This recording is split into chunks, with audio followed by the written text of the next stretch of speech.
Friends, welcome back to your channel.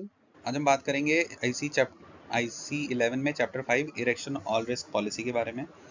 देखिए, अभी हम इंजीनियरिंग इंश्योरेंस के बारे में बात कर रहे हैं, तो हमने क्या क्या पढ़ लिया। हमने कॉन्ट्रैक्टर ऑल रिस्क पॉलिसी के बारे में बात कर ली है। नेक्स्ट है हमारा इरेक्शन ऑल रिस्क पॉलिसी। ठीक है, सिमिलरली बहुत सारे हमारी इंजीनियरिंग इंश्योरेंस पॉलिसीज होती हैं जो मैंने ऑलरेडी यहाँ पे डिस्कस कर ली हैं। ठीक है, एक एक करके उसके बारे में हम आगे पढ़ेंगे। ठीक है, इरेक्शन ऑल रिस्क पॉलिसी क्या कहती है? इसको हम स्टोरेज कम इरेक्शन पॉलिसी भी कहते हैं। इसका क्या काम है भाई? ये इसको किस चीज़ से मतलब है? इसको इस चीज़ से मतलब है कि जो आपका प्लांट है ना, उसके इंस्टॉलेशन से उसको मतलब है, उसके इरेक्शन से मतलब है। मशीनरी और इक्विपमेंट जो स्ट्रक्चर्स हैं जिनमें कोई इंजीनियरिंग वर्क ना हो, सिविल इंजीनियरिंग का काम ना हो, या बहुत कम सिविल इंजीनियरिंग का काम हो, ऐसे स्ट्रक्चर्स। ठीक है, जो प्लांट हमारे प्लांट है, ठीक है, कोई प्लांट है, अब उसमें जो भी आपने इक्विपमेंट लगा रखा है उसको इरेक्ट करना है हमें। ठीक है, उसको वहाँ पे खड़ा करना है, पुट टू यूज में लेके आना है। तो उसके इरेक्शन मतलब यूज करने की स्थिति तक लाने तक का जो इंश्योरेंस है, वो स्टोरेज किया आपने उसका और उसको यूज में लेके आए, जब तक आप उसको यूज में लेके आ रहे हो, दोनों पीरियड को वो कवर करेगी इरेक्शन ऑल रिस्क पॉलिसी। ठीक है, इसमें सारे रिस्क कवर्ड होंगे जो कि हमारे कॉन्ट्रैक्टर ऑल रिस्क में कवर होते हैं, जब तक कि कोई रिस्क स्पेसिफिकली एक्सक्लूड ना किया गया हो, जो कि सीएआर पॉलिसी में भी सेम ही था। ठीक है, सम इंश्योर्ड की बात कर लेते हैं। तो ईएआर में क्या होता है? सम इंश्योर्ड हमारा कंप्लीटली इरेक्टेड वैल्यू है उस प्रॉपर्टी की। ये आपने प्लांट खड़ा किया, इस प्लांट में जो आपने इक्विपमेंट्स खड़े किए, सारे सबकी जो वैल्यू है वो हमारा सम इंश्योर्ड होगा। ठीक है, जिसमें क्या क्या इंक्लूड होगा? उसका फ्राइट चार्ज इंक्लूड होगा, इरेक्शन का कॉस्ट इंक्लूड होगा। मान लीजिए आपने बहुत सारे लेबर्स लगा के इरेक्शन किया, मशीनरी लाए, जेसीबी लाए, XYZ, बहुत सारा क्रेन यूज करी, तो वो कॉस्ट भी हमारा इसी में इंक्लूड होगा, सम इंश्योर्ड में इंक्लूड होगा। बट अगर आपने सम इंश्योर्ड कम बताया, ठीक है, 10 करोड़ की आपकी मशीनरी और सब कुछ इरेक्शन कॉस्ट लग रही है मिला के, और आपने बताया कि मेरा 5 करोड़ ही है, तब क्या होगा? क्लेम के केस में आपका एवरेज की कंडीशन अप्लाई होगी और अंडर इंश्योरेंस आपका लगेगा। इसीलिए अगर कोई भी चेंजेस हैं, ठीक है, अगर इंश्योर्ड के इस दौरान, इरेक्शन के दौरान कोई भी चेंजेस हम इंश्योर्ड में आ रहे हैं, तो उसकी जानकारी हमारे इंश्योर्ड को, इंश्योरेंस कंपनी को देनी पड़ेगी। तो इंश्योरेंस स्टार्ट कब होगा? देखिए, इंश्योरेंस स्टार्ट कब होता है इरेक्शन ऑल रिस्क में?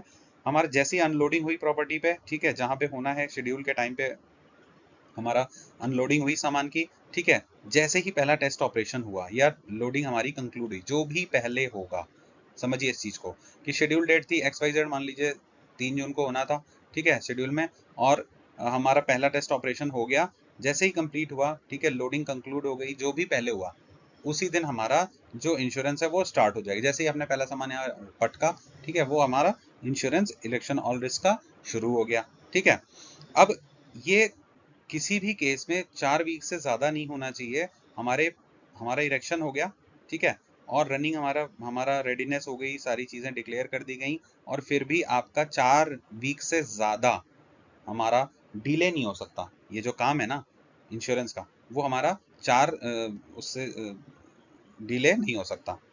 तो कहने का मतलब ये है कि इरेक्शन ऑल रिस्क सिर्फ इस चीज़ से ताल्लुक रखता है कि आपका जो मशीनरी है वो पुट टू यूज में आ गई। ठीक है, मतलब कि आप उसको यूजेबल कंडीशन में लेके आ गए, तब तक आपका erection all risk cover policy रहेगी। आप लेके आ गए, 4 हफ्ते हो गए आपको, ठीक है, उसके बाद भी आप चाह रहे हो कि आपको इरेक्शन ऑल रिस्क पॉलिसी मिले, तो वो नहीं मिलेगी। ठीक है, वो आपको दूसरी XYZ पॉलिसीज में आपको जाना पड़ेगा। ठीक है, आइए एक दो MCQs कर लेते हैं जो बुक में भी दिए हुए हैं। ठीक है, तो कौन सा इंश्योरेंस है जो कि हमारा प्लांट के इंस्टॉलेशन और मशीनरी के इंस्टॉलेशन से रिलेट करता है? तो अभी हमने बात की इंस्टॉलेशन और मशीनरी के इंस्टॉलेशन से जो रिलेट करता है, वो हमारा कौन सा रहता है? Erection all risk. मतलब हमारा इंस्टॉलेशन के लिए कौन सी पॉलिसी है? Erection all risk policy. Contractor किसके लिए भैया? सारे रिस्क करेगा जैसे ही आपने सामान पटका और जैसे ही आपका मशीनरी चालू हो गई, ये तो सबके लिए हो गया।